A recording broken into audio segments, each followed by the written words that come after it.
দিদির শপথ। 10টি বক্তব্য দিদি শপথ করে আপনাদের সামনে রাখছেন এই ইস্তাহারের মাধ্যমে। প্রথম, বর্ধিত আয় শ্রমিকের সহায়।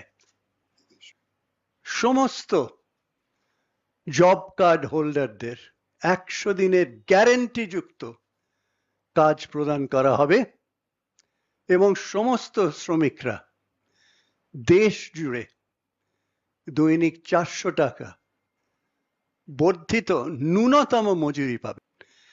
এবারে দিদির শপথ 2, দেশ জুড়ে বাড়ি হবে সবারই।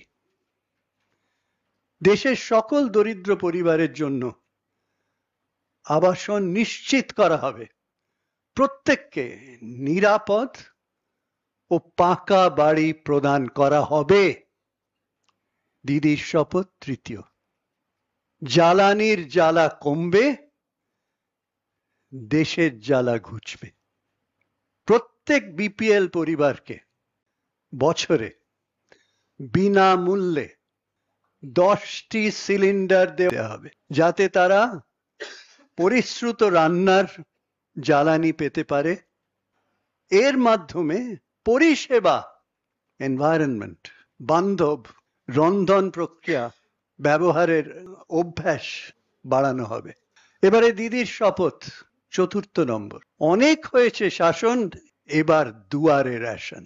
প্রতি মাসে প্রত্যেক রেশন কার্ড হোল্ডারকে 5 কেজি বিনামূল্যে রেশন, চাল, গম, শস্য প্রদান করা হবে।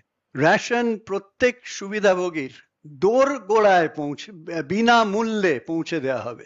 দিদির শপথ 5, আমাদের অঙ্গীকার, নিরাপত্তা বাড়বে সবার।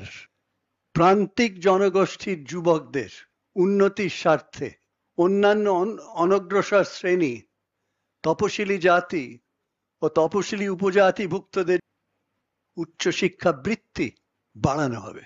ভারতের 60 বছরের বেশি বয়স্ক ব্যক্তিদের জন্য বিদ্যমান বার্ধক্য ভাতা বৃদ্ধি করে প্রতি মাসে 1000 টাকা বার্ষিক, যেটা বার্ষিক 12,000 টাকা করা হবে।